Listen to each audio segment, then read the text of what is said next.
lillah wa antum muslimun, amma ba'd. Saudaraku seiman, alhamdulillah kita bersyukur kepada Allah atas limpahan karunia dan nikmat yang Allah berikan kepada kita.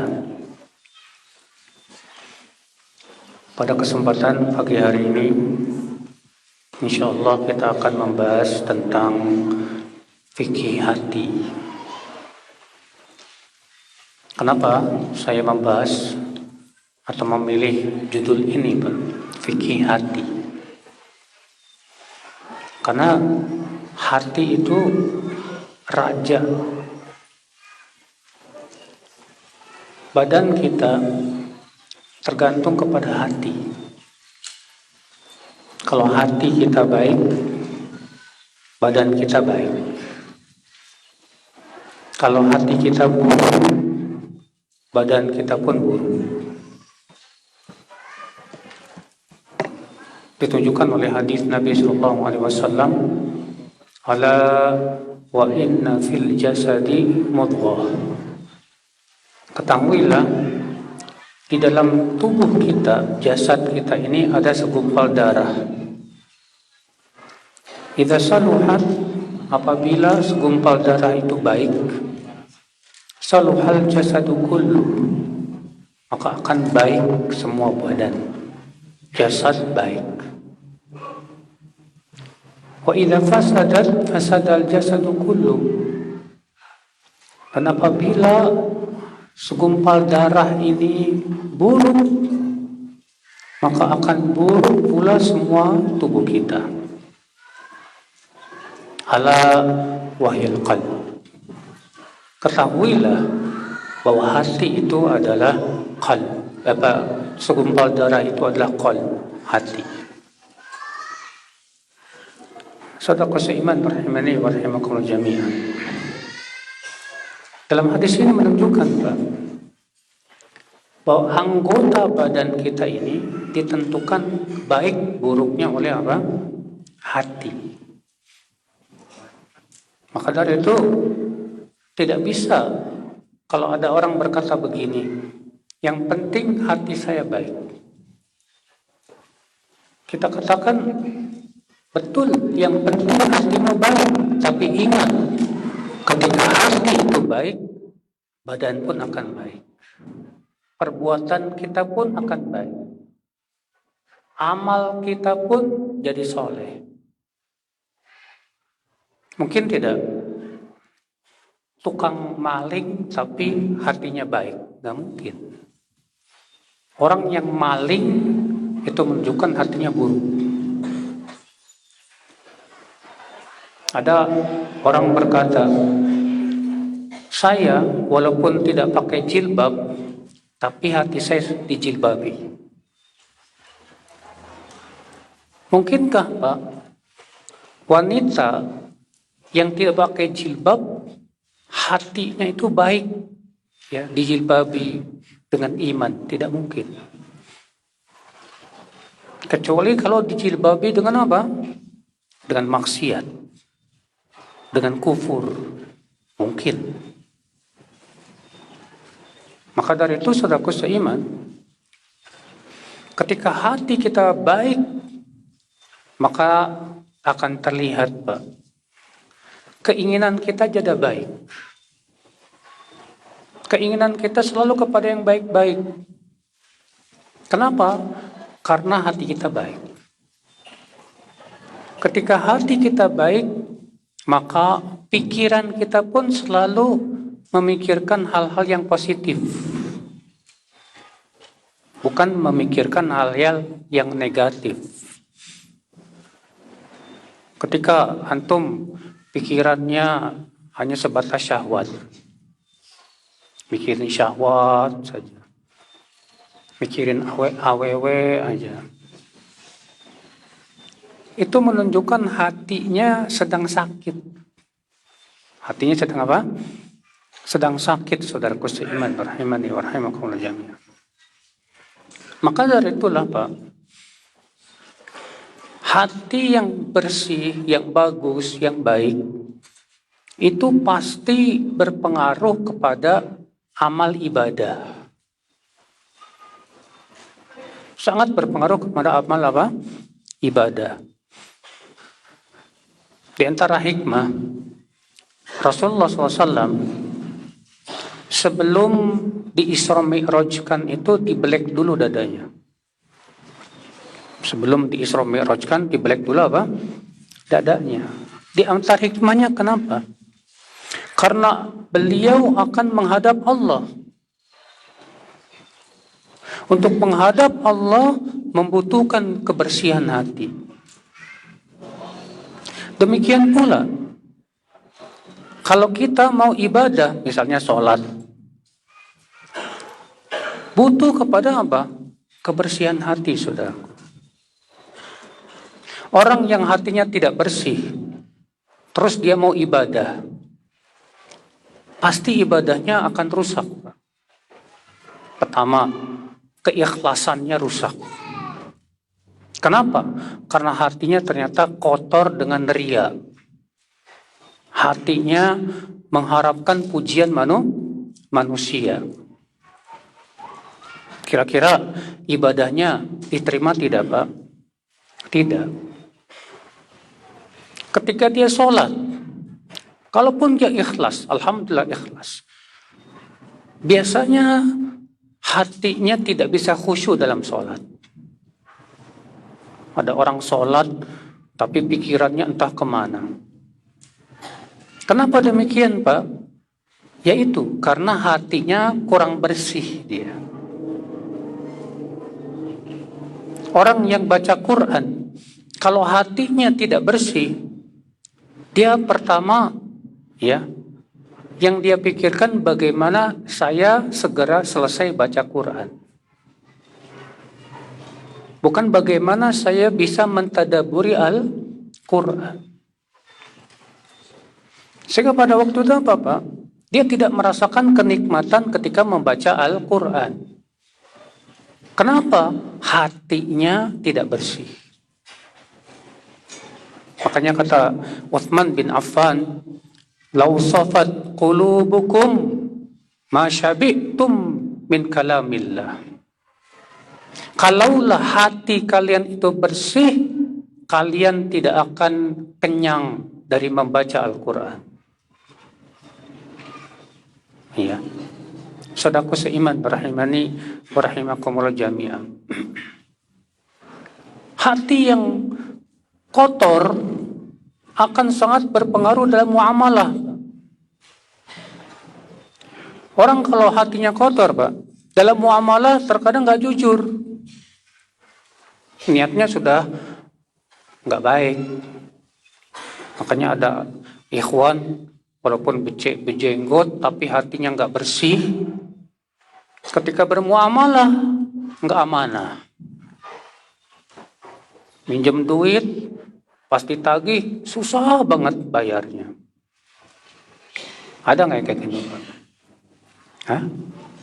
Ada nggak orang yang ketika ditagih hutang susah bayarnya, Pak? Ya, banyak. Sampai ada pepatah bilang begini, ya, lebih sulit mana cari duit atau nagih hutang? Ternyata lebih sulit nagih hutang. Kenapa? Yaitu kalau hatinya dia bersih, dia takut kepada Allah, dia takut untuk mengulur-ngulur pembayaran hutang. Karena mengulur-ngulur pembayaran hutang itu zalim, kata Rasulullah SAW. Tapi ketika dia tidak ada rasa takutnya kepada Allah, meremehkan hutang, itu artinya hatinya kotor, rusak. Ketika antum jadi pejabat, hatinya rusak, pasti pikirannya apa, Pak? Gimana saya bisa mendapatkan uang sebanyak-banyaknya? Cuan. Akhirnya apa? Korupsi. Adanya orang yang korupsi, kenapa? Hatinya rusak. Saudaraku seiman. Maka dari itulah ya akal Islam, berarti masalah hati itu masalah yang sangat penting sekali, saudaraku sekalian.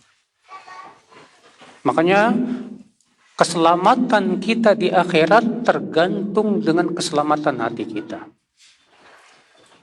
Allah berfirman dalam surat Asy-Syu'ara ayat 88-89. Yauma la yanfa'u malu wala banun illa man atallaha biqalbin salim. Pada hari tidak bermanfaat harta dan anak-anak kecuali orang yang datang kepada Allah dengan membawa hati yang selamat. Lihat, di hari kiamat harta, anak-anak, kedudukan, popularitas, gak ada manfaatnya, Pak.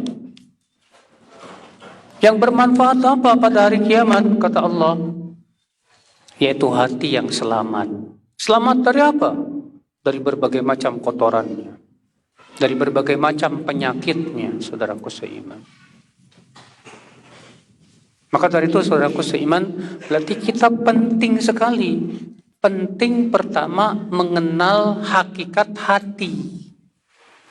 Yang kedua, penting kita mengetahui tentang apa? Keadaan hati kita. Yang ketiga, penting kita untuk mengenal penyakit-penyakit hati yang bisa merusak hati kita. Yang keempat, penting kita mengetahui tentang obat-obatnya apa untuk mengobati penyakit-penyakit hati itu, saudaraku seiman. Rahimani wa rahimakumullah jami'an. Wallahi akhi, perhatian salafus saleh, perhatian para sahabat, para tabi'in, para tabi'ut tabi'in terhadap hati lebih besar daripada perhatian mereka kepada anggota badan. Ya. Sebagaimana ya diriwayatkan dalam asar-asar yang banyak dari kalangan salafus saleh. Seperti disebutkan oleh Muawiyah bin Qurrah, kata mereka, ya, kana afdalahum indas salaf, dahulu manusia yang paling utama menurut salafus saleh siapa? Aslamuhum qalban wa lisanan. Itu yang paling selamat hati dan lisannya. Saudaraku seiman rahimani wa rahimakum jami'an. Makanya Allah sampai bersumpah dengan 11 kali sumpah. 11 kali sumpah untuk menetapkan tentang pentingnya tazkiyatun nufus, yaitu pembersihan jiwa. Mungkin suratnya sudah antum hafal. Apa itu? Surat Asy-Syams. Allah berfirman, wasyamsi waduhaha wal qamari idza talaha wan nahari idza jallaha wal laili idza yaghshaha was samai wama banaha wal ardi wama tuhaha wa nafsin wama sawwaha. Berapa kali itu, Pak? 11 kali Allah bersumpah, subhanallah. Untuk apa? Allah berfirman, qad aflaha man zakkaha wa qad khaba man dassaha. Sungguh beruntung orang yang mensucikan hatinya, jiwanya. Dan sungguh merugi orang yang mengotori jiwanya, hatinya. Lihat saudaraku seiman. Maka dari itu ya akhwat Islam, saudaraku seiman. Apalagi kita mau Ramadan nih, Pak. Sekitar 2 bulan lagi kita akan masuk bulan Ramadan, nggak sampai 2 bulan. Penting sekali supaya kita ibadahnya bagus, bisa diterima. Wallahi akhi, pembersihan jiwa penting dari sekarang. Maka ya, dalam kesempatan hari ini saya ingin membahas beberapa poin. Poin yang pertama itu mengenal hati dan sifatnya. Poin yang kedua, cara ya membersihkan hati.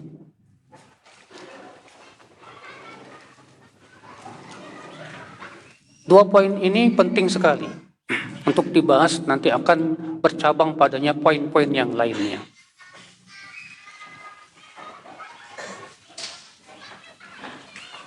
Demikian pula kita akan membahas insya Allah sebab-sebab rusaknya hati. Adapun yang pertama, tentang karakter dan sifat hati. Bagaimana Pak karakter dan sifat hati, hakikat hati itu? Yang pertama, Rasulullah sudah mengabarkan dalam hadis bahwa hati itu karakternya Pak berbulak-balik, cepat berbulak-baliknya. Makanya dalam bahasa Arab hati itu apa? Qalbun, bukan kalbun ya. Kalau orang Indonesia nyebutnya kalbu. Bahasa Arab kalbu itu artinya anjing. Yang benar qalbu pakai qaf, bukan kaf. Kalau pakai kaf artinya anjing. Kalau pakai qaf qalbu baru hati.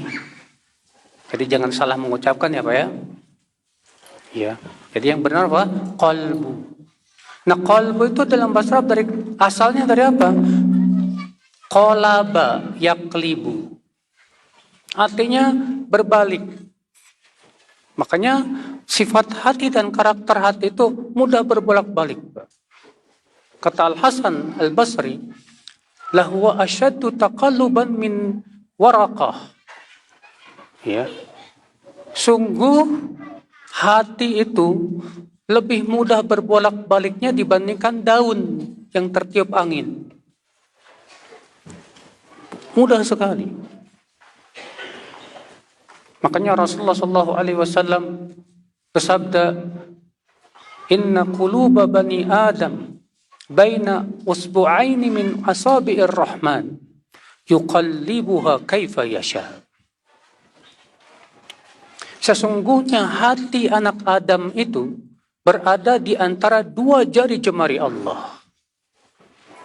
Apa maksudnya Pak? Hati manusia berada di antara dua jari Allah. Imani sesuai dengan lahiriahnya. Karena yang namanya di antara dua jari itu tidak mengharuskan nempel ya Pak ya. Contoh, awan di antara langit dan bumi. Ya, padahal awan jauh dari langit, jauh dari bumi. Kata Rasulullah SAW, sesungguhnya hati manusia itu berada di antara dua jari Allah. Dan Allah membolak-balikan hati manusia sesuai dengan yang Allah kehendaki. Jadi Pak, sifat hati itu berbolak-balik. Makanya doa Rasulullah SAW apa Pak? Ya muqallibal qulub, tsabbit qalbi ala dini. Wahai yang membolak-balikan hati, kuatkan, kokohkan hati kami di atas agama. Saudaraku seiman rahimani wa rahimakumullah jami'an. Berarti ini karakternya. Sifat hati itu mudah berbolak-balik. Apa manfaatnya kita tahu tentang sifat hati ini, Pak? Apa manfaatnya kita tahu bahwa hati itu mudah berbolak-balik? Manfaatnya adalah, Pak, yang pertama, waspada. Jangan sampai hati kita dibalikan oleh Allah. Akibat perbuatan kita. Terkadang kita merasakan, Pak, dan kita melihat secara kenyataan, ada orang yang tadinya di atas keimanan, lalu berubah, meninggalkan keimanan. Ada tidak? Ada. Berbolak-balik. Hari ini kita kuat di atas ketaatan, besok lemah. Berbolak-balik hati itu. Saudaraku seiman rahimani wa rahimakum jami'an.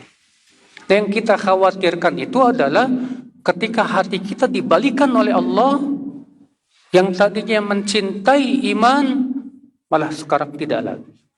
Yang tadinya mencintai ibadah sekarang lebih mencintai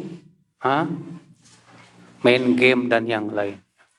Yang tadinya mencintai Al-Quran sekarang mencintai koran. Yang tadinya mencintai orang-orang soleh, sekarang yang dia cintai siapa? Orang-orang yang tidak soleh. Itu yang ditakutkan, Pak. Maka ini karakter yang pertama, karakter hati, sifat hati kita itu mudah berbolak balik. Maka dari itu banyak-banyaklah berdoa dengan doa Rasulullah SAW tadi.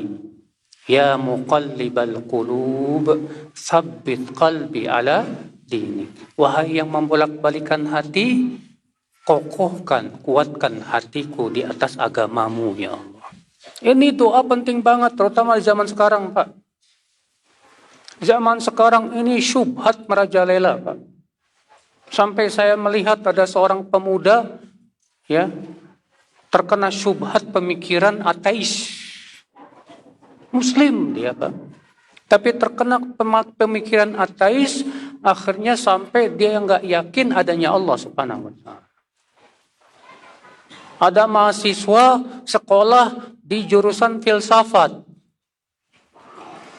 Keluar dari sekolah itu dalam keadaan dia ragu, Allah ada apa enggak?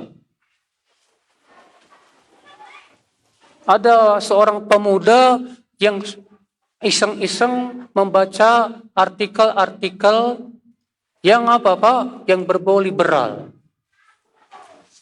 Akhirnya apa yang terjadi? Akhirnya dia terkena syubhat bahwa agama semua sama.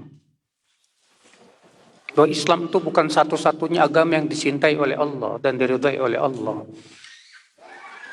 Nah itu, Pak, makanya mengerikan, Pak. Yang ditakutkan oleh orang yang mengharapkan surga Allah itu. Berubah. Iya. Kalau berubah dari miskin ke kaya, semua orang pengen, Pak. Kalau berubah dari keadaan yang tidak baik menjadi keadaan yang buruk, itu yang semua kita tidak ingin, saudaraku seiman. Ini karakter yang pertama, sifat karakteristik daripada hati. Bahwa hati itu apa? Berbolak-balik. Karakter yang kedua, daripada sifat hati. Bahwa hati itu apabila dipenuhi oleh sesuatu, dia akan menolak yang lain. Ini sifat yang kedua. Apa, Pak?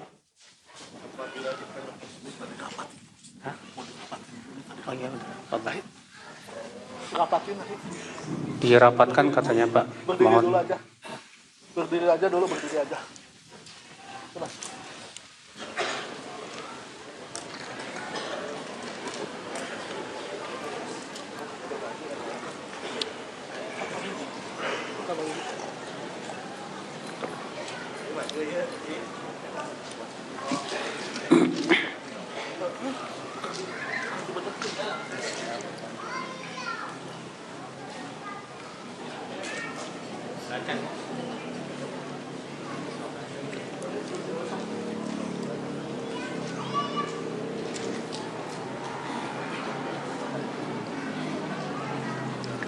Kita lanjutkan, saudaraku seiman. Jadi karakter yang kedua, karakter hati yang kedua, apa itu tadi? Hati apabila dipenuhi oleh sesuatu, dia akan menolak yang lain. Maksudnya gimana, Pak? Maksudnya begini. Kalau hati antum dipenuhi oleh cinta akhirat, maka cinta dunianya berkurang jauh. Sebaliknya, kalau hati kita dipenuhi dengan cinta dunia, otomatis cinta akhiratnya akan keluar. Makanya Pak, mungkin tidak bersatu dua cinta. Cinta akhirat dengan cinta dunia. Sulit. Sebab dua cinta ini akan saling mengalahkan. Kalau cinta dunia kalah oleh cinta akhirat dan menang cinta akhirat itu, maka ia akan istiqomah. Ketika cinta dunia menang daripada akhirat, maka saat itu sulit dia untuk ibadah. Berat, saudaraku seiman, rahimani wa rahimakum jami'an. Dari mana karakter ini kita tahu? Dari hadis. Rasulullah SAW bersabda, Inna lillahi aniyah fi ardihi. Allah memiliki bejana di muka bumi. Wa aniyatullah, dan bejana Allah adalah qulubul mu'minin, hatinya orang yang beriman. Di situ Rasulullah SAW mengumpamakan hati kita seperti apa? Bejana, gelas. Perhatikan gelas. Kalau gelas ini ada airnya, kemudian antum masukkan tanah ke dalamnya. Masukkan lagi. Airnya keluar tidak, Pak? Pasti airnya keluar. Ya. Demikian pula ketika banyak tanah, kita semprotkan air, terus tanahnya akan keluar. Demikian pula hati, saudaraku seiman. Ketika hati kita terbiasa dengan kesenangan dunia, cinta dunia, maka cinta akhiratnya keluar. Jadilah dia jadi pecinta dunia. Sehingga apa yang terjadi, Pak? Kalau hatinya dipenuhi dengan cinta dunia, berpengaruh kepada apa? Niatnya. Niatnya karena dunia. Sehingga untuk ikhlas karena Allah berat. Ya, cintanya karena dunia. Untuk cinta karena Allah berat. Bencinya karena dunia. Untuk benci karena Allah berat. Ridhonya, marahnya, semua karena dunia. Bukan karena Allah Subhanahu wa ta'ala. Sehingga pikirannya hanya memikirkan dunia. Semangatnya hanya kepada dunia. Itu artinya, Pak, cinta dunianya sudah menguasai apa? Hati. Tapi ketika hatinya dipenuhi dengan cinta akhirat, Pak, yang dia pikirkan bagaimana saya selamat dari neraka. Bagaimana saya masuk surga. Kalaupun dia cari dunia, dia niatnya pun lurus. Saya cari dunia dengan niat bisa bersedekah, bisa berinfak, mesti untuk kebaikan. Ya.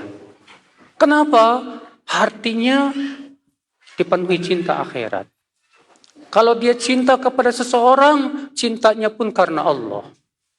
Bencinya pun karena Allah. Ridhonya pun karena Allah. Marahnya pun karena Allah. Sehingga yang dia pikirkan adalah bagaimana saya mencari ridho Allah. Berarti ini orang hatinya dipenuhi dengan cinta apa? Akhirat.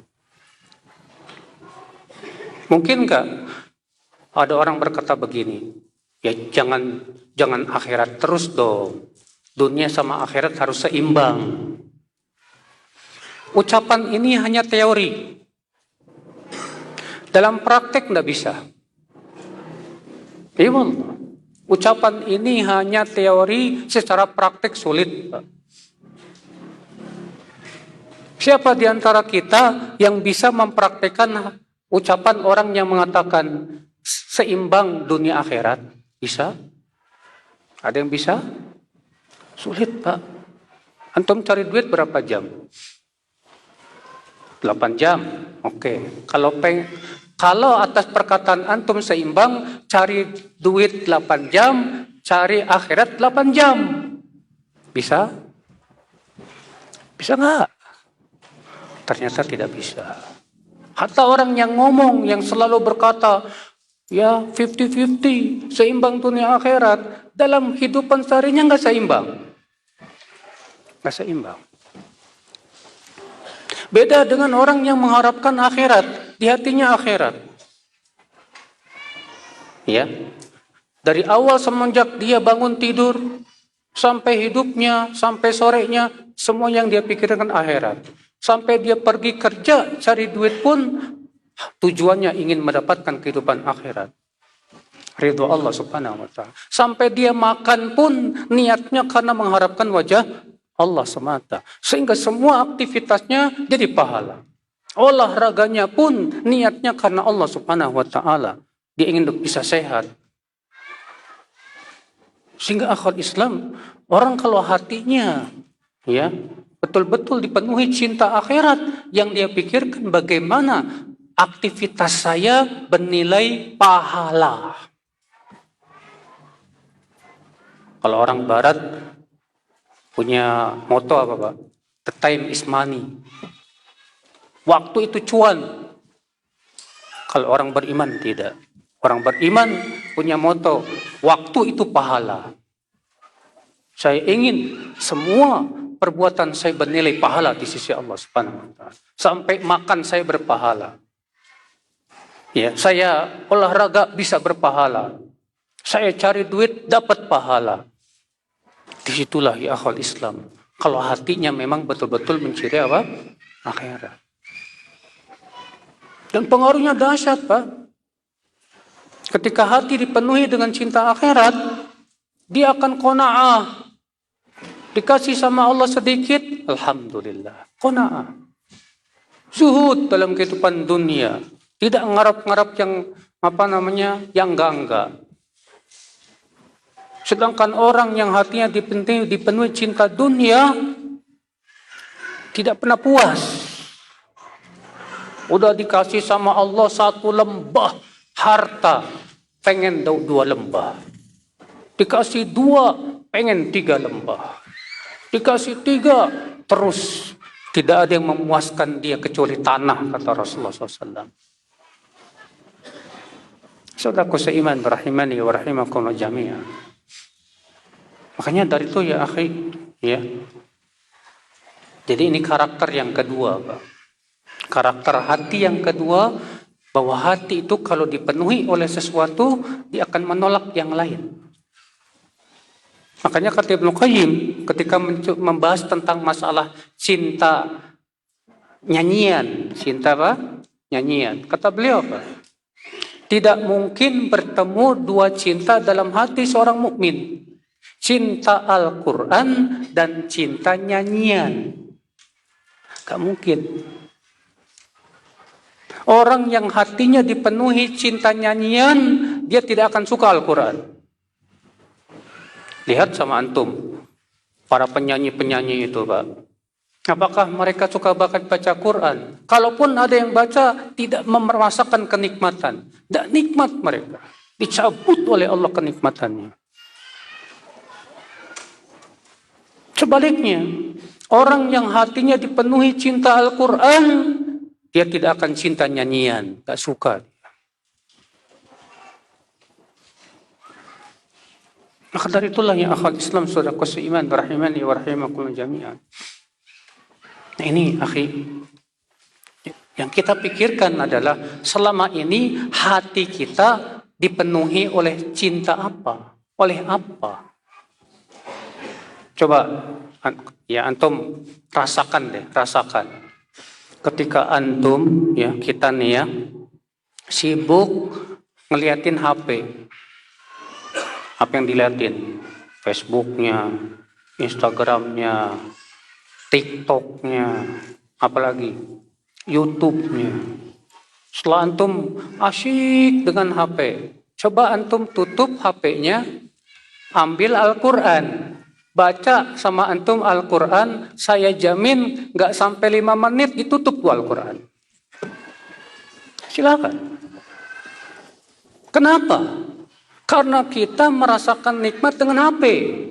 Ketika ada yang lebih nikmat di hati kita, Al-Quran tidak akan nikmat lagi. Wallah. Silakan. Kalau antum tidak percaya, praktekkan sendiri sama antum. Antum sibuk ya dengan HP dulu, ya. Lihat berbagai macam entertainment dan yang lain. Lihat film dan yang lainnya. Setelah itu antum tutup. Buka Al-Quran. Silakan baca. Saya jamin antum akan sangat berat baca Quran. Sahih. Kenapa tadi? Karena hati kita itu kalau sudah dipenuhi oleh sesuatu, dia akan menolak yang lain. Saudaraku seiman, rahimani wa rahimakumullah jami'an. Seorang pemuda ketika hatinya dipenuhi oleh cinta awewe, lagi jatuh cinta dia, Pak. Pernah jatuh cinta enggak? Apa yang antum merasakan ketika antum jatuh cinta sama perempuan atau wanita jatuh cinta sama laki-laki? Pikirannya kepada dia terus. Ya. Sampai ada seorang ikhwan bilang ke saya, "Ustadz, gimana saya Ustadz dia? Saya udah sangat cinta sama dia. Sampai baca Quran aja katanya ngelihat ba kayak bibir. Ngelihat ain kayak telinga. Ini udah parah nih, Pak." Akhirnya apa, Pak? Dia lebih nikmat mengingat wanita itu daripada mengingat Allah. Dia tidak akan nikmat mengingat Allah. Zikir kepada Allah pasti sesuatu yang berat buat dia. Kenapa? Tadi, Pak, hatinya sudah dipenuhi oleh apa? Sesuatu. Maka dia berpaling dari yang lain. Gak terima. Saudaraku seiman, rahimani wa rahimakumullah jami'an. Makanya lihat, ya. Sebaliknya, orang yang hatinya dipenuhi dengan iman, cinta Al-Quran, ya, dia asyik dengan Al-Quran, maka ketika mendengar nyanyian gak suka dia, Pak. Apa itu nyanyian? Ya. Kenapa? Karena hatinya sudah dipenuhi dengan cinta Al-Quran, cinta iman. Demikian saudaraku seiman. Maka dari itu kita bertanya, kita selama ini gimana ini? Ya. Saudaraku seiman, rahimani wa rahimakumullah jami'an. Karakter yang ketiga daripada karakter hati, saudaraku seiman, rahimani wa rahimakumullah jami'an.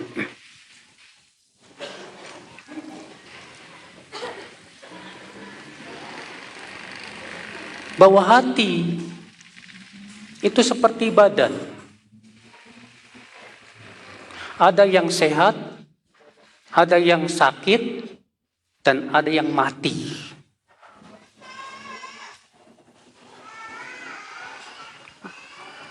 Ya, bahwa hati itu seperti apa? Badan.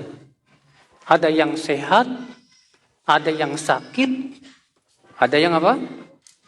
Bahkan ada yang mati.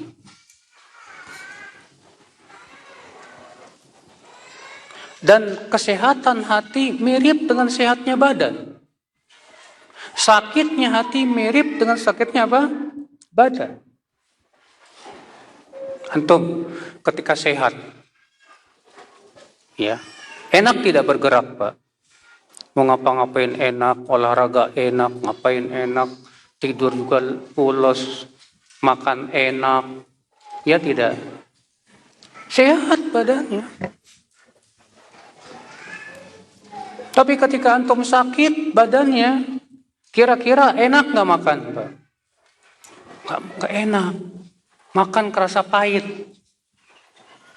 Kenapa? Karena perasa lidahnya berubah kalau orang sakit itu, Pak. Pernah kena COVID nggak? Siapa yang pernah kena COVID di sana? Obat COVID. COVID, ketika orang kena COVID tuh, Pak, penciumannya hilang. Kata orang wangi, enggak wangi. Ya. Sesak napas, napas susah. Terkadang harus pakai apa? Pakai oksigen, dibantu. Masya Allah. Demikian pula hati pun bisa sakit. Kalau hati yang sakit itu Pak, ya, ketika mendengar nasihat sesak kayak orang COVID, persis. Dikasih tahu, gak mau. Tidak bisa mencium kebenaran. Seperti orang COVID, mirip. Demikian akal Islam. Cuma bedanya Pak, kalau penyakit badan kerasa. Penyakit badan apa? Kerasa. Ya tidak? Iya. Tapi kalau penyakit hati, banyak yang orang tidak merasakannya, saudaraku seiman. Banyak orang yang hatinya sakit, tapi kok dia merasa imannya baik-baik aja gitu. Ada lagi Pak, hati yang mati. Hati yang mati. Sudah tidak lagi merasakan sakitnya maksiat.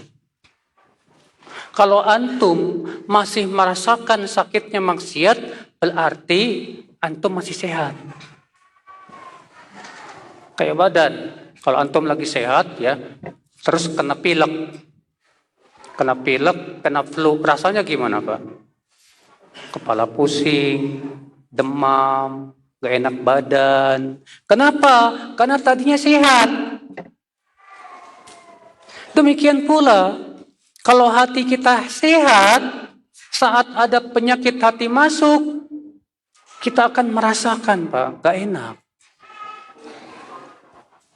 Kok saya, ya, kalau misalnya ada orang yang kena penyakit sombong gitu, dia akan menganggap remeh orang lain. Kalau dia sadar penyakit itu, alhamdulillah. Kok saya kalau ngelihat si fulan, saya anggap dia remeh ya. Wah ini sombong, naudzubillah min dzalik. Kalau dia sadar itu Pak, Masya Allah Pak. Yang musibah itu nggak sadar. Sadar kalau dia terkena penyakit sombong. Nggak sadar kalau hatinya kena penyakit dengki. Nggak sadar kalau hatinya terkena penyakit dunia yang berlebihan. Saudaraku seiman, rahimani, rahimakumullah jami'an. Maka ya akal Islam, saudaraku seiman, rahimani, rahimakumullah jami'an. Ini akhi, ya. Jadi karakter hati ini, ya, yang harus kita perhatikan, saudaraku seiman, supaya kita betul-betul waspada tentang hati kita, akhi. Ya, dengan kita mengenal tentang hakikat hati kita, karakteristik hati kita, insya Allah kita akan berusaha. Saudaraku seiman, rahimani wa rahimakumullah jami'an. Kemudian pembahasan berikutnya, tadi kita sudah menyebutkan tentang karakteristik apa? Hati. Pembahasan berikutnya yaitu bagaimana caranya membersihkan hati, menyehatkan hati. Wallahi akal Islam, menjaga kesehatan hati itu lebih penting daripada menjaga kesehatan badan. Semua kita ingin sehat. Antum, ya, untuk bisa sehat caranya gimana? Badan antum. Supaya badan kita sehat caranya gimana Pak? Yang pertama, menjaga pola makan. Jangan sembarangan makan. Iya. Orang Indonesia rata-rata banyak kena penyakit mah, Pak. Kenapa coba? Gimana enggak penyakit mah? Pagi-pagi udah makan nasi uduk, gorengan, bikin berat itu lambungnya tuh, Pak. Pola makannya nggak bagus kita itu, Pak. Jam 10 malam beli nasi goreng. Siapa yang suka gitu? Jam 10 malam jajan nasi goreng. Habis makan tidur. Falas. Kena diabetes, kena kolesterol, kena asam urat. Kenapa? Pola makannya ngaco, tidak dijaga. Yang kedua, pola tidurnya harus dijaga supaya sehat. Tidurnya harus cukup. Kalau antum kerjanya kebalik, malam hidup, siang tidur. Malam kerja, siang ada tidur. Pak, lama-kelamaan badan antum protes. Kenapa? Karena malam itu Allah sudah takdirkan badan kita untuk istirahat. Allah mengatakan dalam surat An-Naba, wa ja'alna al-laila libasa wa ja'alna an-nahara ma'asya. Dan kami jadikan malam itu sebagai pakaian untuk istirahat, tidur. Dan kami jadikan siang itu untuk mencari mata pencaharian kehidupan. Itu sudah kodrat yang telah Allah gariskan kepada badan kita. Tapi ketika antum balik, rusak badan antum.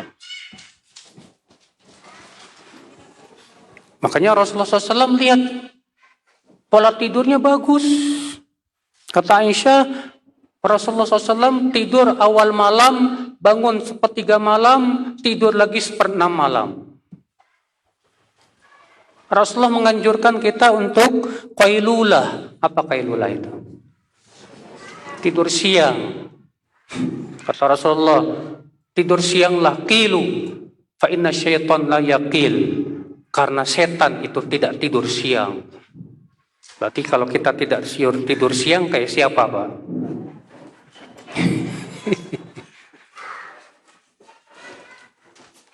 Antum jangan menganggap remeh tidur siang. Di Inggris sana ada penelitian, Pak, tentang manfaat tidur siang buat kesehatan.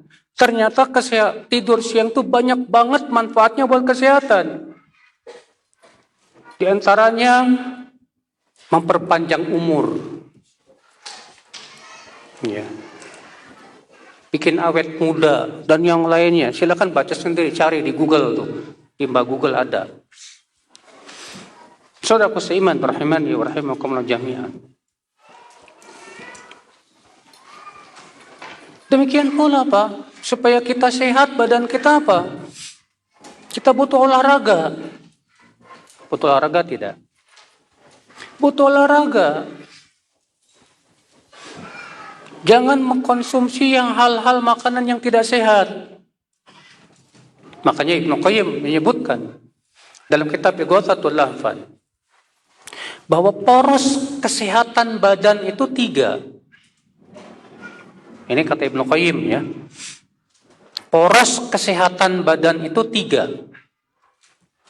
Yang pertama, himyah. Apa itu himyah? Menjaga kekuatan ya badan kita. Menjaga apa? Stamina. Istilah kerennya itu. Menjaga stamina badan. Menjaga apa? Kekuatan badan, stamina. Kalau antum staminanya loyo, cepat sakit nggak, Pak? Hah? Iya. Stamina kita lagi loyo, cepat sakit, Pak. Cepat masuk angin. Cepat kena penyakit. Betul. Antum misalnya kurang vitamin D-nya, D3-nya. Biasanya badan antum lemas saja.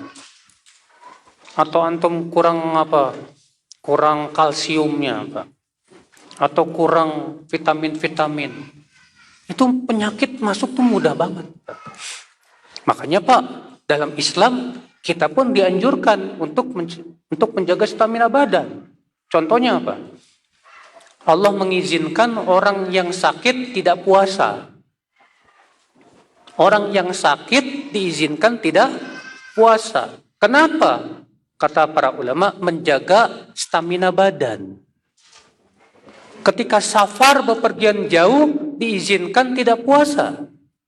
Faman kana minkum maridan aw ala safar fa'iddatum min ayyamin ukhar. Siapa di antara kalian yang sakit atau sedang safar bepergian, silakan dia tidak puasa, tapi dia wajib mengganti di hari-hari yang lain.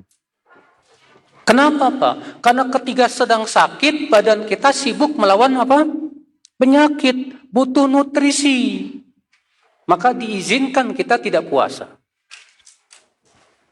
Ketika kita safar, berat dan capek, butuh nutrisi, diizinkan kita tidak puasa. Itu menunjukkan, Pak, bahwa menjaga kesehatan itu, menjaga stamina badan itu dianjurkan dalam Islam. Ini poros yang pertama. Poros yang kedua, apa? Kata Ibnu Qayyim, tidak mengkonsumsi makanan-makanan yang merusak badan. Tidak mengkonsumsi makanan-makanan yang bisa apa? Merusak badan. Apa saja yang merusak badan dari makanan? Ya antum tanya dokter.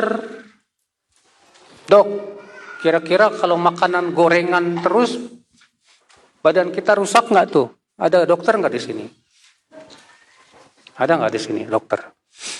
Kalau kita kerjaannya makanan gorengan aja tiap hari, kira-kira timbul penyakit nggak tuh, Pak?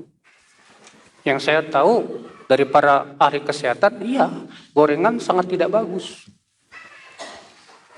Ya, saya pernah lihat di Facebook ada seorang dokter menyebutkan ada makanan-makanan yang sangat tidak sehat dimakan. Di antaranya gorengan. Di antaranya yang mengandung banyak gluten, tepung-tepungan. Ya. Di antaranya, itulah, Pak. Jangan banyak mengkonsumsi sesuatu yang bisa merusak badan kita, Pak.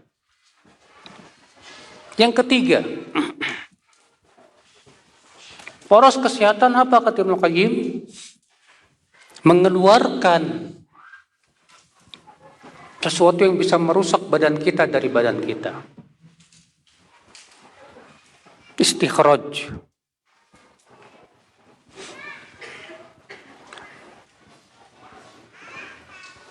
Rasulullah SAW menganjurkan berbekam tidak, Pak? Hah? Menganjurkan berbekam tidak? Bekam. Tahu kan bekam? Hijamah. Kenapa? Bekam itu mengeluarkan darah yang rusak, yang kotor. Dikeluarkan. Dalam hadis disebutkan Rasulullah SAW muntah, Kata Ibnu Qayyim, muntah pun bagus buat kesehatan saat dibutuhkan. Kita dianjurkan menikah. Kenapa? Mengeluarkan syahwat. Nah ini saudaraku seiman. Apa maksud saya bicara tentang kesehatan badan? Karena ada hubungannya dengan kesehatan hati. Karena memelihara kesehatan hati sama dengan memelihara kesehatan apa? Badan. Jadi tadi sudah kita sampaikan, Pak, ada 3 poros kesehatan kata beliau. Yang pertama apa tadi, Pak? Menjaga stamina dengan cara nutrisi yang cukup. Hati pun sama, harus dijaga stamina hati, Pak. Menjaga stamina badan tadi dengan nutrisi. makanan yang cukup, yang sehat, yang bergizi. Menjaga kesehatan hati pun dengan cara apa? Amal saleh. Dengan dua, ilmu dan amal. Ilmu dan amal. Hati Pak tidak akan terjaga kesehatannya kecuali dengan dua tadi. Ilmu yang dimaksud di sini ilmu agama, din. Ilmu yang berasal dari Al-Quran dan Sunnah. Dan yang kedua amal. Ya. Saudaraku seiman rahimani wa rahimakumullah jami'an. Yang kedua, poros kesehatan tadi apa? Yang kedua apa, Pak? Tidak mengkonsumsi sesuatu yang bisa merusak badan. Demikian pula, jangan mengkonsumsi sesuatu yang bisa merusak hati. Apa itu, Pak? Maksiat. Tontonan yang bisa merusak hati. Hati-hati, antum nonton, ngeliatin aurat perempuan. Ya, merusak hati.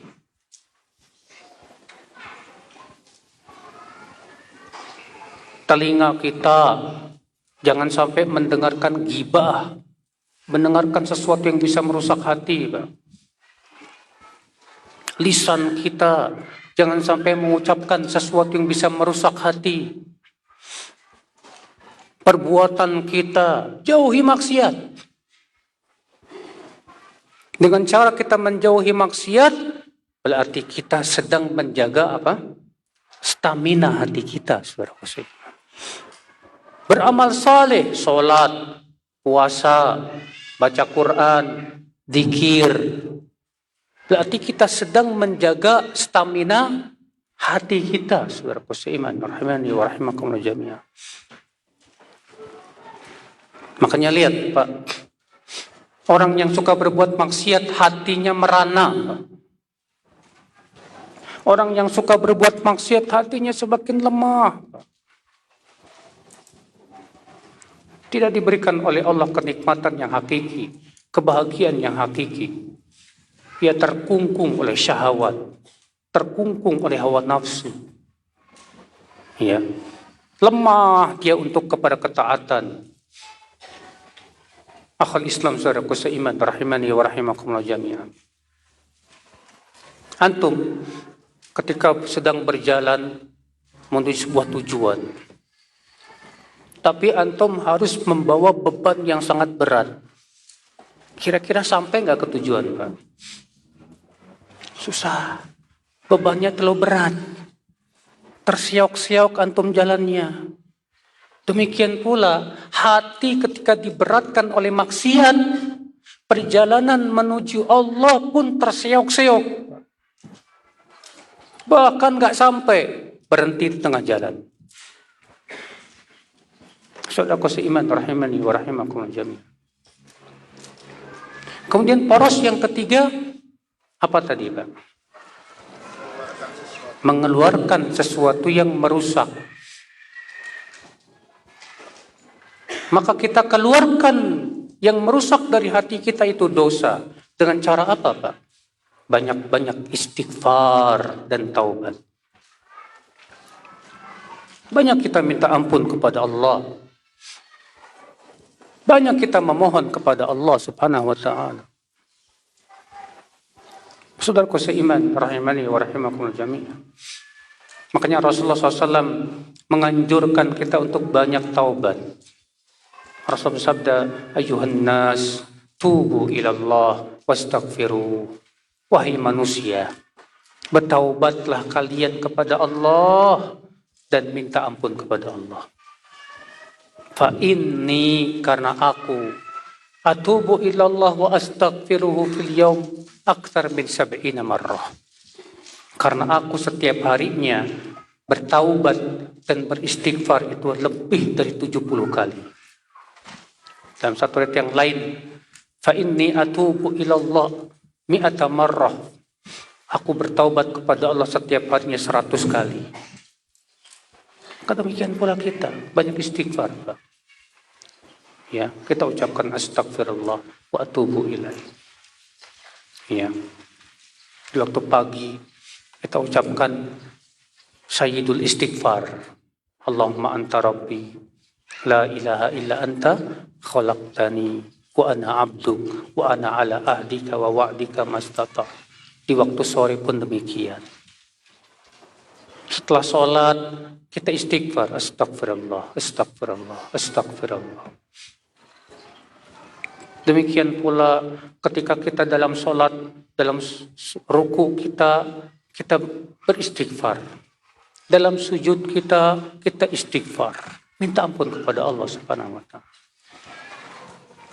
Makanya sebutkan dalam riwayat, tuba liman wajada fi sahifatihi istighfaran katsira.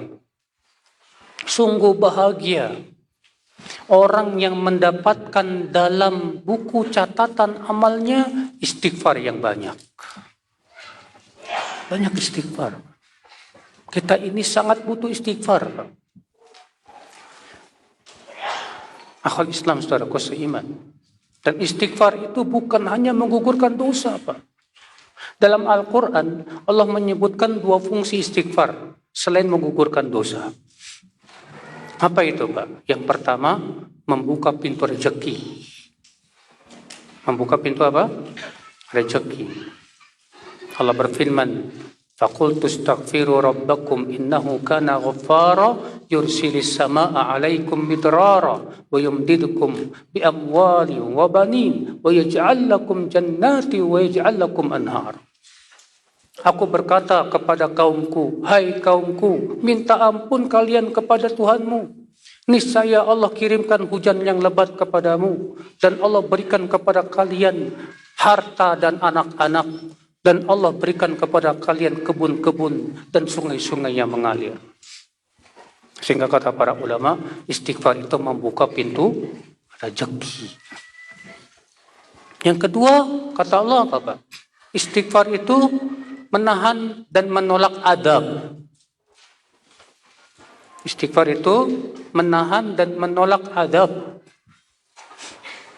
Allah berfirman, "Wa ma kana Allahu liyu'adzibahum wa hum yastaghfirun." Allah tidak akan mengadab mereka selama mereka masih istighfar, minta ampun kepada Allah Subhanahu wa taala. Saudaraku seiman, rahimani wa rahimakumullah jami'an. Jadi inilah, Pak, cara menjaga kesehatan hati dengan 3 tadi. Cara menjaga kesehatan hati dengan apa? 3. Yang pertama tadi apa? Menjaga kekuatan hati, stamina. Dengan cara apa? Ilmu dan amal. Yang kedua, tidak mengkonsumsi sesuatu yang bisa merusak hati. Berupa apa? Maksiat, syubhat, syahwat. Yang ketiga, mengeluarkan sesuatu yang merusak hati tersebut dengan cara taubat dan istighfar. Kalau kita lakukan 3 ini, biiznillah hati kita sehat. Biiznillah, saudaraku seiman, rahimani wa rahimakumullah jami'an. Kemudian, Pak, pembahasan berikutnya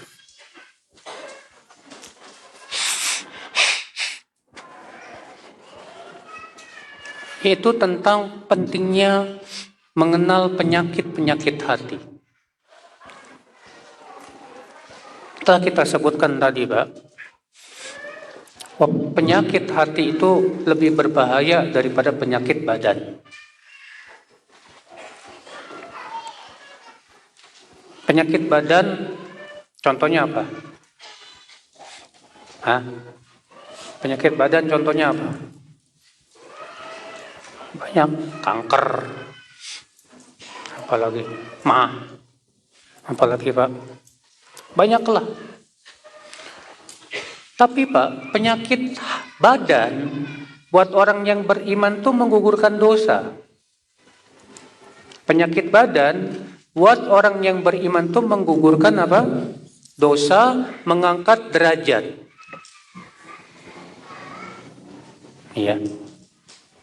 Pernah ada orang Arab Baduy bertemu dengan Rasulullah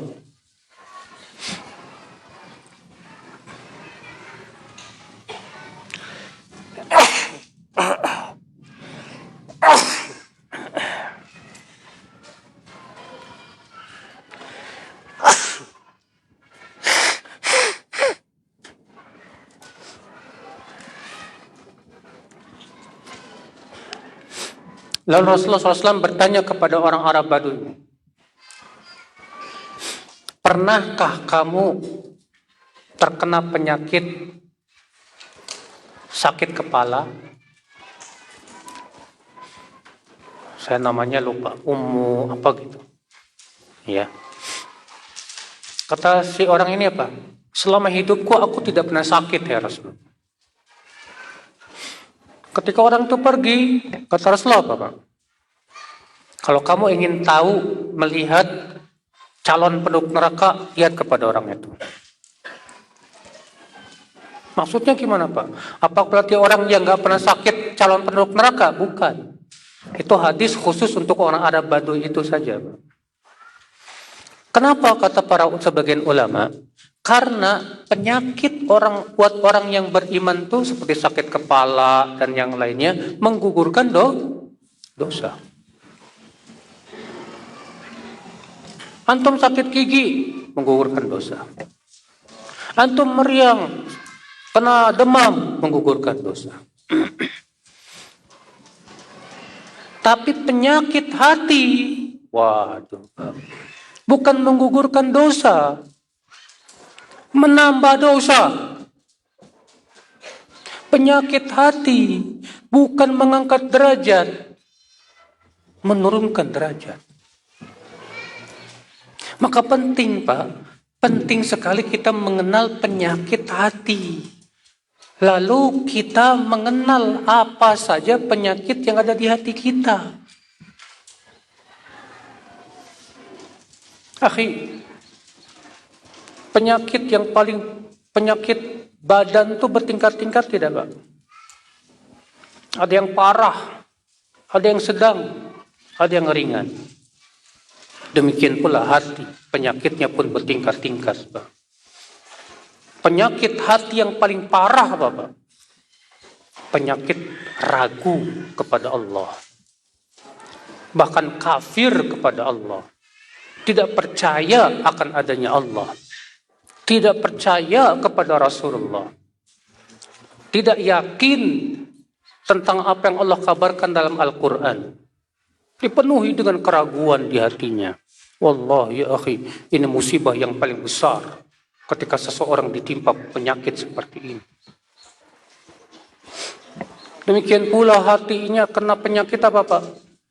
Penyakit mengagungkan selain Allah. Mengagungkan kuburan. Mengagungkan patung-patung. Di hatinya lebih agung daripada Allah Subhanahu wa ta'ala. Sehingga dia pun berdoa kepada selain Allah. Tawakalnya kepada selain Allah. Akhirnya dia jatuh kepada kesyirikan yang Allah tidak pernah ridhoi. Maka orang ini kalau mati di atasnya, haram masuk surga. Allah berfirman, innahu may yusyrik billah faqad harramallahu alaihil jannah. Sesungguhnya siapa yang mempersekutukan Allah, maka Allah haramkan dia masuk surga. Kena penyakit syubhat. Ada orang kena penyakit hatinya Pak, syubhat liberal. Antum lihat Pak, banyak orang-orang yang terkena penyakit syubhat liberal itu Pak, kasihan. Dia menganggap agama di sisi Allah sama saja, bukan hanya Islam. Menolak firman Allah, inna dina indallahil Islam. Dia menganggap sholat yang penting itu berdoa. Adapun sholat 5 waktu nggak penting. Sampai ada seorang dosen ya di sebuah universitas dan dia liberal bangga kalau dia sudah tidak sholat lagi. Katanya sholat itu yang penting berdoa. Nggak perlu sholat 5 waktu. Kasihan nih Pak. Ini orang kena penyakit. Ada lagi pemikiran puasa itu nggak penting. Yang penting itu menahan diri. Akhirnya dia nggak pernah puasa Ramadan. Karena kena penyakit pemikiran syubhat ini Pak. Ada lagi yang kena penyakit akal itu lebih tinggi dari dalil. Sehingga setiap dalil yang tidak sesuai dengan akal ditolak sama dia. Apa katanya? Ini gak masuk di akal. Jadi rujukan dia apa? Akal. Merasa dirinya intelektual. Akhirnya dia tolak dalil. Dia tolak Al-Quran. Dia tolak hadis. Hanya karena tidak sesuai dengan apa? Akal. Ada lagi kena penyakit apa Pak? Mengedepankan hawa nafsu. Dan ini banyak sekali Pak. Penyakit mengedepankan hawa nafsu nih Pak. Ya. Ada orang Pak mau sholat males.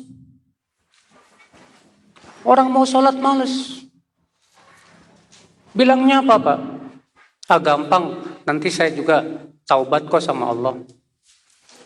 Allah kan Maha Pengampun. Akhirnya apa?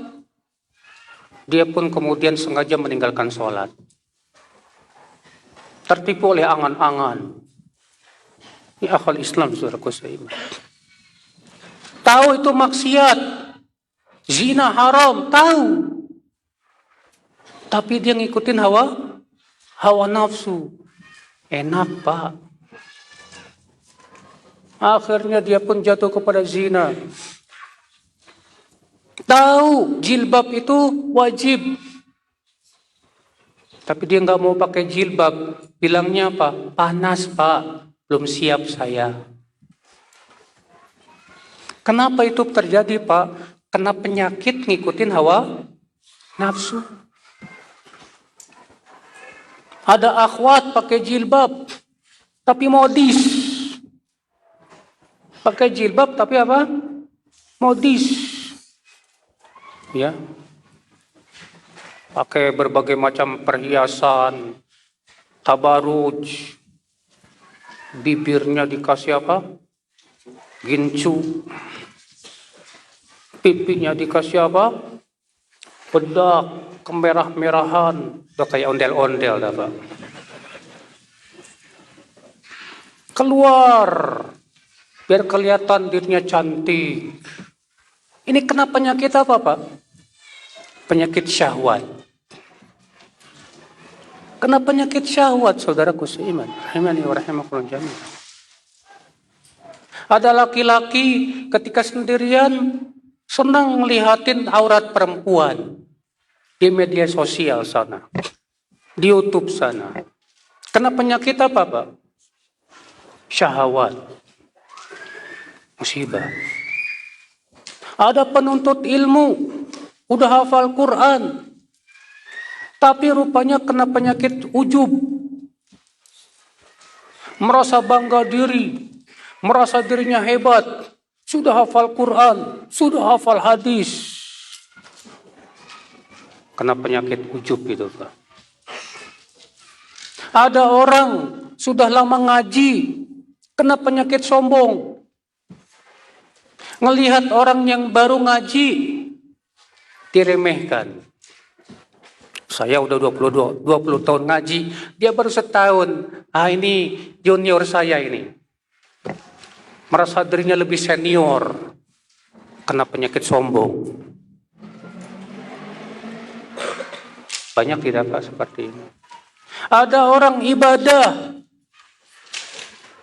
tapi kena penyakit ria.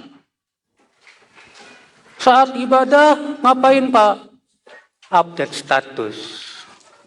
Lagi tawaf di Ka'bah, update status. Cekrek, dikirim.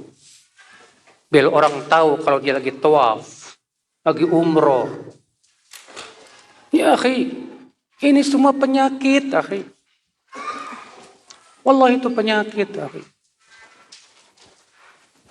Ada seorang penceramah atau dai pengen tenar. Kalau yang hadir banyak, wah bangga. Kalau yang hadir sedikit, sedih dia. Ini juga kena penyakit Pak. Namanya penyakit popularitas. Itulah ya akhul Islam, penyakit-penyakit.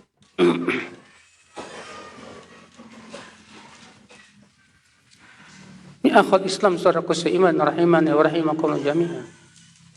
Kalau kita tidak menyelamatkan diri dari penyakit itu, maka musibah buat kita di dunia dan akhirat. Ria. Menurut antum, ria itu ringan gak di mata Allah? Hah? Ria itu menurut kita nih, ringan gak di mata Allah? Berat itu Pak. Disebutkan dalam hadis, salasatun awwalu man tusa'aru bihin munnar. Ada 3 orang yang pertama kali dilemparkan ke dalam api neraka. Dibakar dalam api neraka. Siapa dia? Yang pertama, orang alim dan qori.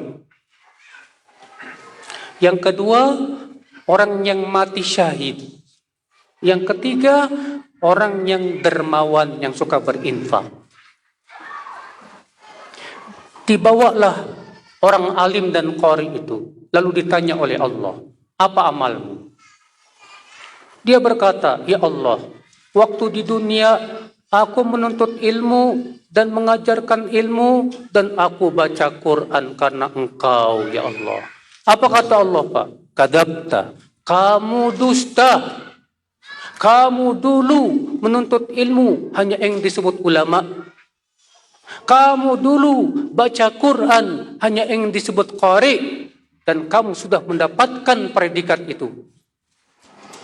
Lalu ia pun diseret, kata Rasulullah, dan dilemparkan ke dalam api neraka. Subhanallah. Dibawa orang yang mati syahid. Ditanya oleh Allah, apa amalmu? Apa kata orang ini, Pak? Ya Allah, aku berperang di jalanmu sampai aku mati syahid karena Engkau. Apa kata Allah? Kamu dusta. Kamu berperang karena yang disebut pahlawan. Dan kamu sudah mendapatkan predikat itu. Lalu ia pun diseret dan dilempar ke dalam api neraka. A'udzubillahi min dzalik. Dibawa orang dermawan yang suka berinfak. Lalu Allah bertanya, apa amalmu? Dia berkata, ya Allah, tidaklah ada satupun jalan kebaikan kecuali aku sudah berinfak di situ, ya Allah. Karena Engkau. Allah berfirman, kamu dusta. Kamu dulu berinfak karena ingin disebut dermawan. Dan kamu sudah mendapatkan sebutan itu.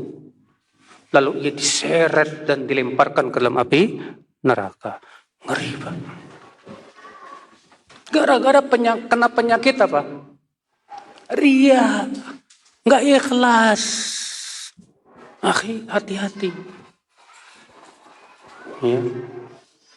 Makanya perjuangan kita nih, Pak, untuk membersihkan hati kita ini selama kita hidup sampai mati kita, Pak.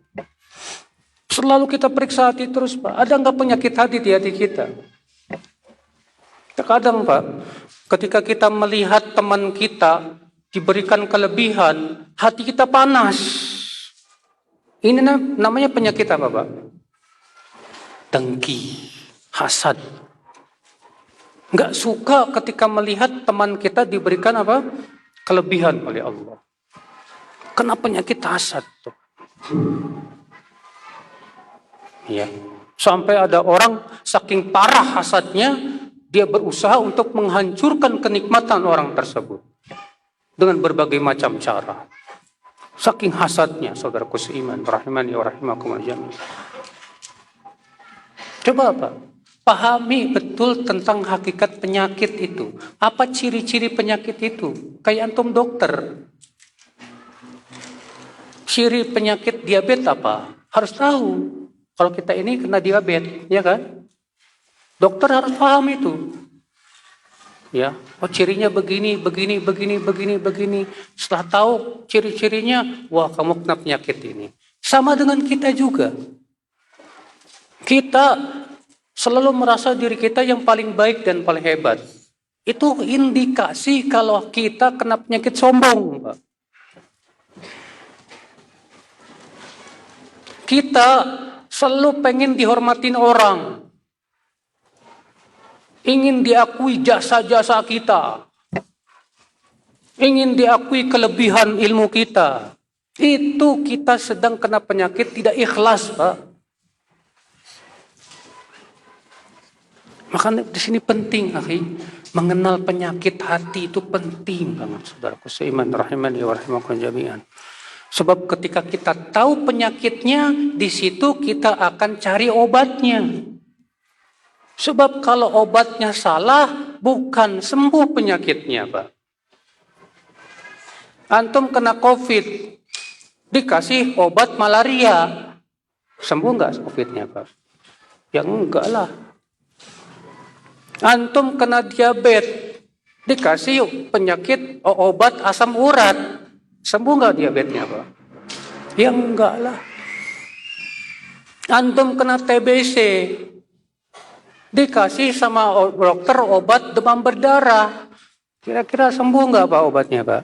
Ya enggak, Pak. Akibat salah apa? Salah diagnosa. Salah diagnosa menyebabkan salah dalam mencari obat. Terkadang kita tahu penyakitnya, tapi kita nggak tahu obatnya. Bahkan sembarangan beli obat. Kira-kira sembuh nggak, Pak? Ya enggak lah. Antum lagi galau, sedih. Ingin mengobati kegalauan dan kesedihan dengan cara apa, Pak? Dengerin dangdutan. Kira-kira sedihnya sembuh? Sementara sembuhnya, saat itu. Setelah itu bukan sembuh, Pak. Malah timbul penyakit lain di hati. Makanya, Pak, obat hati ini harus kita pahami apa itu. Alhamdulillah. Obat hati itu banyak, alhamdulillah, Pak. Di antara obat hati yang paling manjur itu apa, Pak? Membaca Al-Quranul Karim. Mentadaburi Al-Quran. Memahami Al-Quran. Biasakan hidup kita dengan Al-Quran. Wallahi hidup bersama Al-Quran itu kenikmatan. Karena Al-Quran itu syifa'ul lima fis sudur, kata Allah. Al-Quran itu obat yang ada di dalam apa? Hati. Ya. Kalau kita sedih, baca Quran. Galau, baca Quran. Salat, obat hati juga, Pak. Allah berfirman, wasta'inu bis-sabri was-shalah. Mintalah tolong dengan menggunakan sabar dan salat. Dalam hadis riwayat Abu Daud, karena Rasulullah SAW idza hazabahu amrun shalla. Rasulullah SAW kalau ditimpa perkara yang susah, beliau sholat. Sholat, Pak. Kalau kita menghadapi kesulitan, sholat, Pak.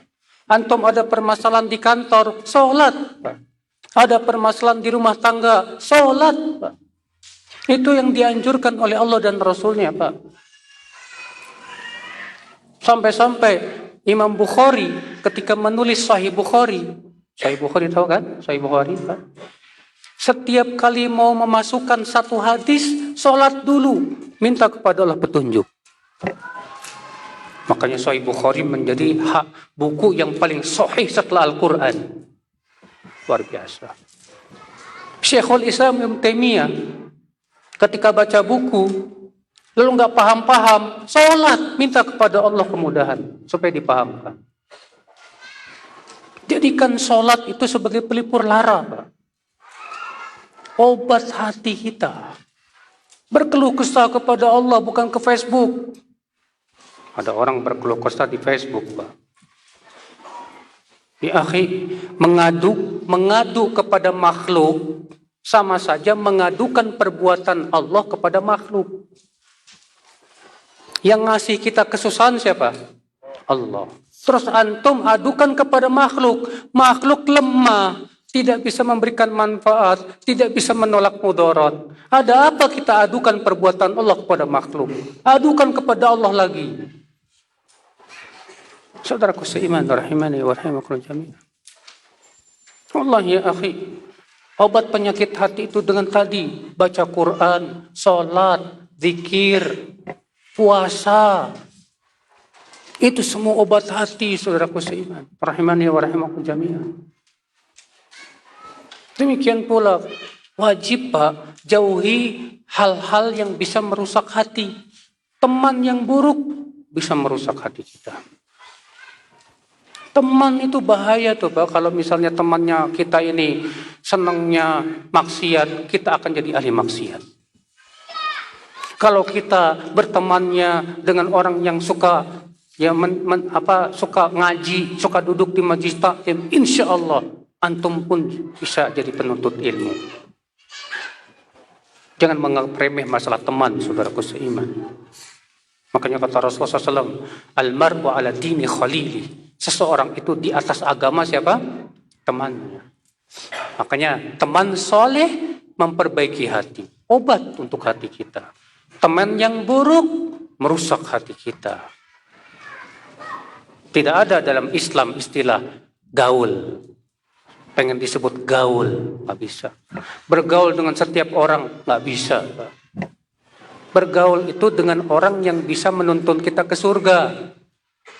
Bergaul itu dengan orang yang bisa menyelamatkan kita dari api neraka. Bergaul itu adalah dengan orang yang bisa memberikan kepada kita manfaat baik dunia maupun akhirat. Nah ini bergaulnya dengan pemalas. Ya antum jadi malas. Saudaraku seiman rahimani wa rahimakumullah. Nah ini akhwat Islam, saudaraku seiman yang berhubungan dengan hati. Ya, pembicaraan tentang hati sangat panjang, banyak. Dan ya, antum baca buku yang berjudul Ighatsatul Lahafan yang ditulis oleh Imam Ibnu Qayyim rahimahullah. Itu pembahasan tentang hati. Buku yang paling lengkap pembahasan tentang hati itu buku itu. Ighatsatul Lahafan min Masaidi Syaitan yang ditulis oleh Imam Ibnu Qayyim rahimahullah. Tebal bukunya, Pak. Bicara tentang hatinya luar biasa di situ. Juga Profesor Dr. Soleh Sindi punya buku yang berjudul Kaidah-Kaidah Fikih Hati. Bagus buku itu, baca. Wallahi beruntung orang yang memperhatikan hatinya dan merugi orang yang menyia-nyiakan hatinya. Ini kita punya jantung hati, jangan disia-siakan Pak. Jangan disalah tempatkan. Hati kita disalah tempatkan itu musibah. Kalau hati ditempatkan pada tempat yang salah, hati kita melenceng, badan kita melenceng, masuk neraka. Saudaraku seiman, maka carilah hatimu di majlis ta'lim. Carilah hatimu saat kita ibadah kepada Allah Subhanahu wa taala. Periksa hati kita terus. Jangan pernah lalai. Demikian saudaraku seiman, rahimani wa rahimakumullah jami'an. Kita buka tanya jawab ya.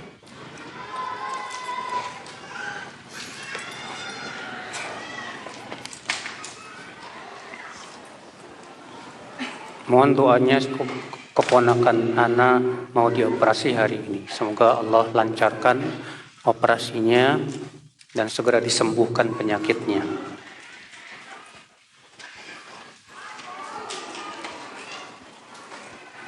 Ada yang menafsirkan Quran surat Maryam ayat 33 ditafsirkan selamat Natal. Inilah Pak, penafsiran ngikutin hawa nafsu. Wassalamun alayya yauma wulidtu, kata Nabi Isa Pak, dalam surat Maryam itu. Dan keselamatan atasku di hari aku dilahirkan. Sementara orang Nasrani, orang Kristen merayakan Natal itu sebagai apa? Anak Tuhan. Sebagai Tuhan.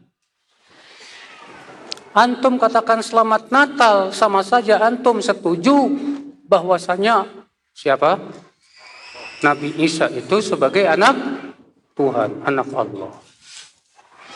Ini jelas bertabrakan Pak dengan ayat itu sendiri.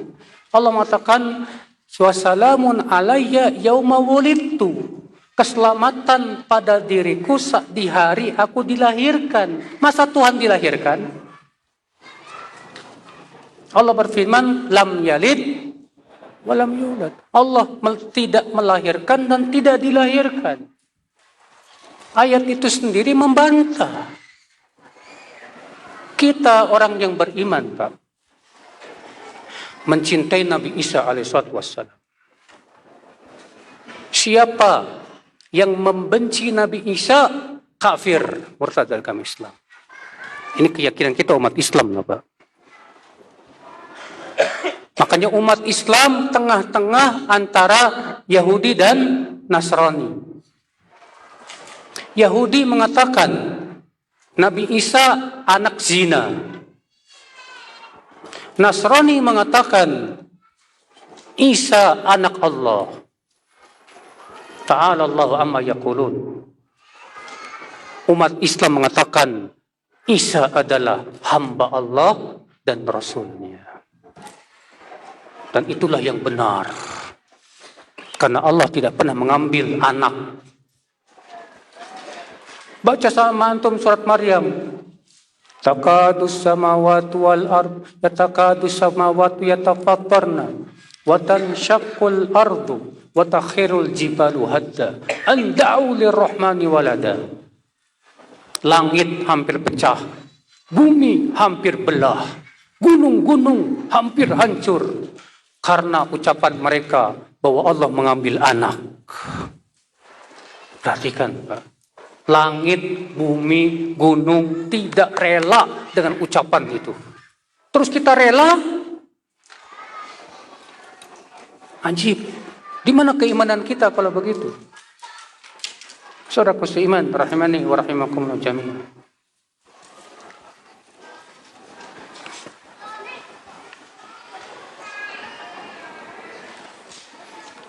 Kalau LGBT termasuk penyakit apa, Ustadz? Wah, ini penyakit berat ini, Pak. Yang menimpa kaum Nabi Lut.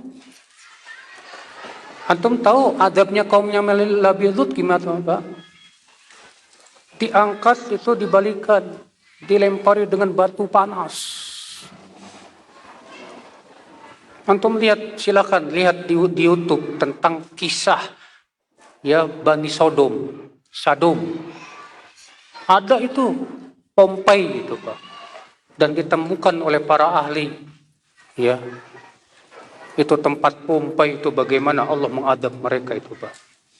Jadikan sebagai pelajaran itu ya, karena masalahnya gerakan ini sangat masif sekali, Pak, zaman sekarang, sampai-sampai kita khawatir sama anak-anak kita. Mereka menggunakan berbagai macam cara mempengaruhi anak-anak muda kita, Pak. Ya. Sampai-sampai yang udah ngaji pun ada yang kena. Ada itu, Pak. Fa'allahul musta'an. Apa hukumnya uang hasil konten? Konten itu biasanya Pak hasilnya dari uang iklan. Nah, iklannya itu gimana? Kalau iklannya menyalahi syariat, haram. Ya, ada enggak yang memang murni karena kontennya, bukan karena apa? Iklannya. Enggak ada. Kecuali kalau memang itu murni karena konten kita dan kontennya tidak bertabrakan dengan syariat. Misalnya antum bikin konten tentang masak-masak. Bagaimana cara bikin perkedel, bagaimana cara bikin kue ini. Dari konten itu antum dapat fulus, halal, nggak masalah. Ya. Tapi kalau kontennya joget-joget, ya.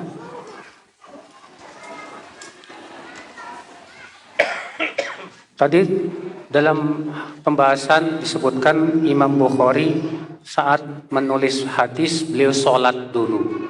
Sholat apa Ustadz? Sholat mutlak namanya Pak. Mengamalkan firman Allah tadi, wasta'inu bisabri wassholah. Mintalah tolong dengan sabar dan sholat. Ya.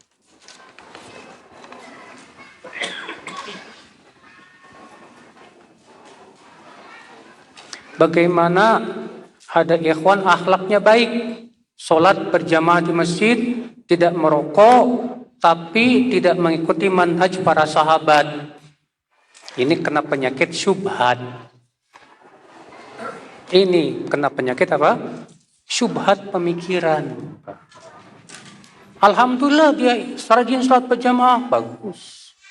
Tapi masalahnya dia menyelisihi pemahaman para sahabat, para tabi'in, para tabi'ut tabi'in. Manhaj salafus saleh. Ini kena penyakit syubhat namanya Pak. Berarti orang ini harus dinasihati, dipahamkan. Kasihan. Bisa jadi karena kebodohan, ketidaktahuan dia. Ya. Bagaimana meluluhkan hati orang tua agar mau ikut kajian sunnah. Caranya antum berbakti sama orang tua antum. Berbuat baik dengan mengeluarkan seluruh kemampuan antum. Sebab kalau antum berbaktinya hebat, orang tua pun juga senang sama antum. Dan apa yang antum katakan didengar sama orang tua. Biiznillah. Banyak-banyak berbuat baik sama orang tua. Karena itu akan berpengaruh insya Allah. Iya.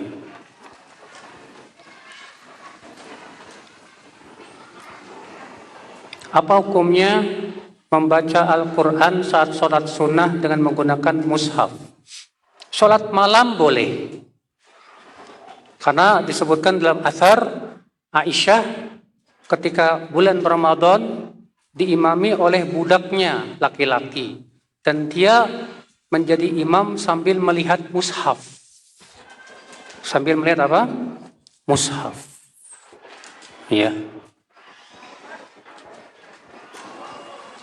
Saat menggunakan khuf yang diusap apakah di atas khuf atau kaos kaki?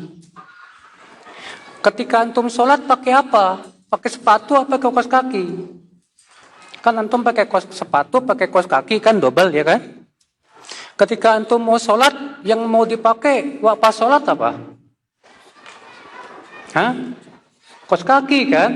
Jadi yang diusap kaos kakinya aja Pak. Antum buka kaos kakinya, usap. Memang terjadi khilaf tentang permasalahan kalau ada orang pakai dua khuf, double. Lalu kemudian dia mengusap khuf. Lalu ia mencopot khuf yang pertamanya. Tersisa khuf yang kedua. Apakah sah atau tidak? Ikhtilaf para ulama. Sebagian mengatakan tidak sah karena yang diusap itu khuf yang pertama, bukan khuf yang kedua. Sebagian mengatakan sah.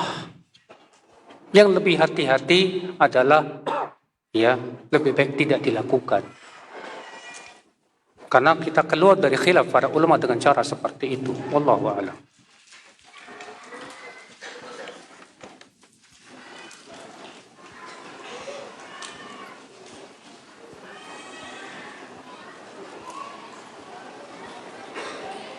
Tadi dikatakan jika hati sudah dipenuhi sesuatu maka dia akan menolak yang lainnya. Bagaimana jika seorang istri yang sudah berekspektasi tinggi terhadap suami tapi qadarullah suaminya tidak sesuai ekspektasinya? Hingga suaminya apapun yang sudah diupayakan untuk istrinya dan anak-anaknya selalu dirasa kurang. Selalu tidak merasa cukup. Dan selalu apa yang dilakukan suaminya salah. Apa yang harus dilakukan suami agar istrinya bisa merasa cukup dan bersyukur? Oh, ini istri yang mengerikan. Karena Rasulullah menyebutkan, kata Rasulullah, uritun nar. Aku diperlihatkan oleh Allah api neraka. Fa idza aktsaru ahlihan nisa. Ternyata kebanyakan penduduknya dari wanita. Yakfurna, mereka kafir. Kafir kepada siapa ya Rasulullah? Yakfurnal ashir, mereka kafir kepada suami. Idza ahsana ahadukum ila ihdahunna, apabila salah seorang suami di antara kalian sudah banyak berbuat baik sama istri, gara-gara melihat satu kekurangan, apa kata istri? Aku belum pernah melihat kamu berbuat baik. Ini berarti istri calon penduduk neraka. Jadi gimana dong, Pak? Insya Allah istri antum masih bisa berubah. Asal ditempa imannya. Ditempa apa? Imannya, Pak. Ajak istri bapak ke majlis taklim, duduk. Kalau ada kajian khusus tentang rumah tangga, hadiri.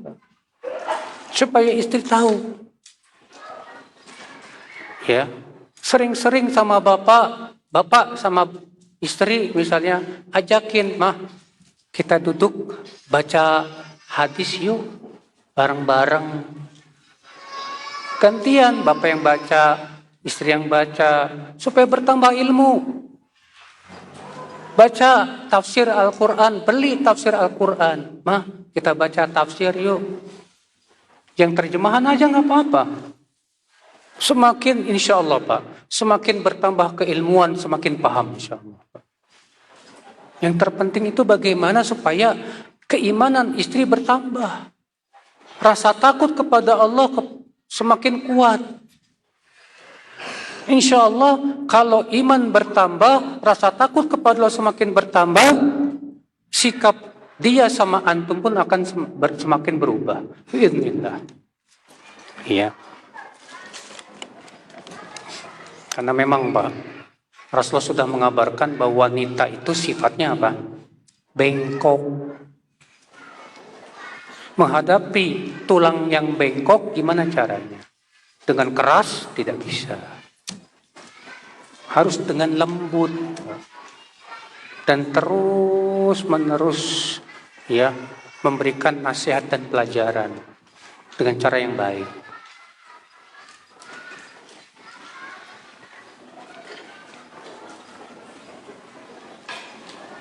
Anak punya anak 2 laki-laki, sekarang mau yang ketiga. Dulu anak pertama belum diakikahkan karena kalau belum ada rezeki. Anak kedua alhamdulillah bisa diakikahkan tapi hanya mampu 1 ekor kambing. Sekarang yang ketiga insya Allah laki-laki. Apabila anak pas akikah 2 ekor kambing, anak ketiga diniatkan juga untuk akikah anak pertama. Mengingat anak pertama belum sempat akikah, boleh nggak apa-apa. Iya. Karena akikah itu bagaikan gadaian kata Rasulullah. Al-gulamu murtahanun bi aqiqatihi kata Rasulullah. Anak itu tergadai dengan akikahnya. Lihat, Rasulullah mengumpamakan anak bagaikan apa? Gadaian. Yang namanya gadaian wajib ditebus nggak Pak? Wajib ditebus. Iya.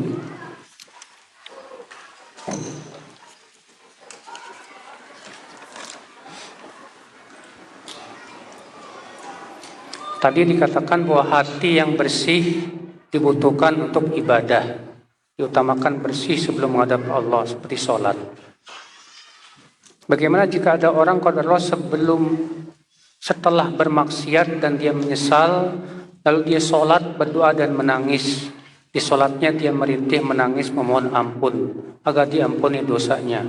Takut akan azab Allah karena sudah melakukan kesalahan. Alhamdulillah. Sebelum sholatnya dia sudah membersihkan hati dengan taubat. Sehingga dalam sholat dia pun menangis takut kepada Allah. Kenapa? Karena dia sudah membersihkan dengan taubat. Adapun kalau dia setelah maksiat nggak ada taubat, itu Pak yang berpengaruh kepada sholat kita. Sehingga kita tidak merasakan kenikmatan dalam sholat. Ini orang alhamdulillah setelah dia berbuat dosa, taubat, menyesal, lalu dia sholat. maka itu berpengaruh sekali dalam sholatnya. Alhamdulillah. Iya.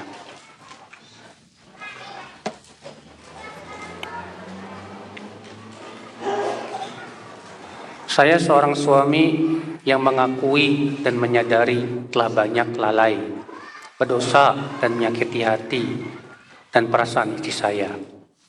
Setelah pertengkaran terakhir kami memutuskan mendatangi konsultan psikologi bersama.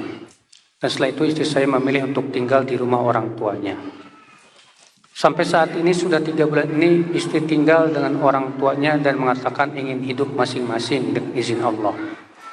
Saya bertobat mohon ampun kepada Allah, terus menerus minta maaf kepada istri saya. Berusaha memperbaiki hubungan dengan Allah, berikhtiar untuk menjalin hubungan yang baik dengan istri. Dan saya tetap menjalankan kewajiban suami dalam menafkahi. Namun sampai saat ini istri masih tidak mau pulang ke rumah. Dan saya prihatin, ya. Saya pribadi masih ingin mengusahakan untuk kami bisa bersama lagi. Apa yang harus saya lakukan Ustadz atas situasi ini? Minta kepada Allah pemilik hati. Yang membolak-balikan hati siapa? Allah. Mudah bagi Allah untuk membolakkan hati istri antum. Mudah sekali. Maka minta terus kepada Allah. Minta terus kepada Allah. Ya. Kalau memang istri antum itu masih baik di mata Allah untuk antum, Allah akan balikkan hati istri antum dan kembali kepada antum. Tapi kalau Allah melihat istri antum sudah tidak baik buat antum, akibat kotornya hati dia, rusaknya agama dia, maka minta kepada Allah pilihan yang terbaik. Ya, memang Pak. Kita hidup berumah tangga itu tujuannya buat masuk surga, Pak. Semua kita pengen masuk surga. Mau tidak mau apa? Suami harus berbuat apa? Berubah menjadi baik. Istri pun harus berubah menjadi apa? Menjadi baik. Kalau rumah tangga kita pengen benar, semua harus berubah. Jangan hanya suaminya, istri juga berubah. Kalau suaminya berubah, taubat. Istrinya nggak taubat, pincang. Istrinya taubat, berubah. Suaminya nggak taubat, pincang juga rumah tangga. Maka dari itu Pak, ya, mintalah terus kepada Allah, berdoa terus kepada Allah, sungguh-sungguh, ya, karena Allah pemilik hati manusia, Allah yang mampu untuk membolakkan hati manusia. Sambil antum berusaha datang ke orang tuanya baik-baik, bilang saya sudah menyesal dan yang lainnya. Mudah-mudahan orang tuanya mau untuk, ya, membujuk anaknya tersebut. Wallahu a'lam.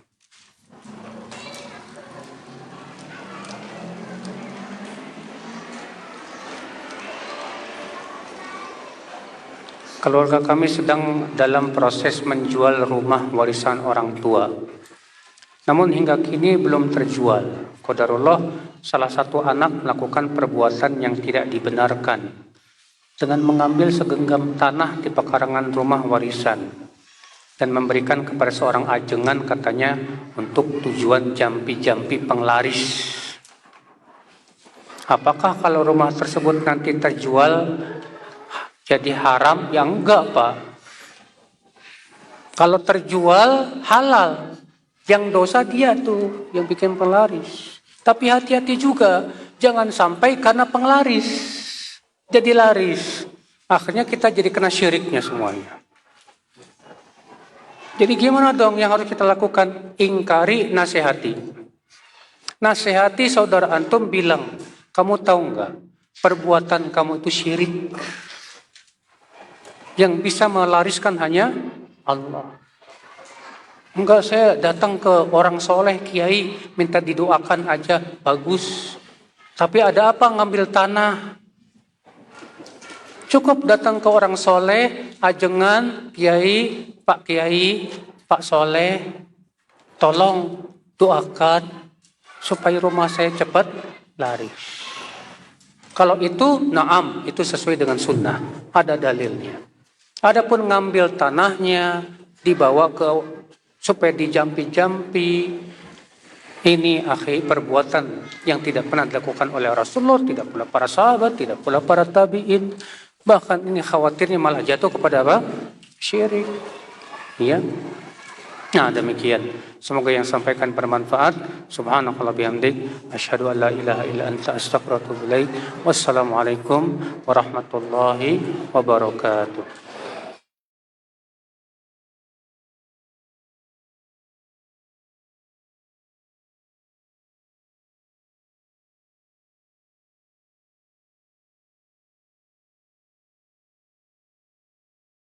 وكلهم آتي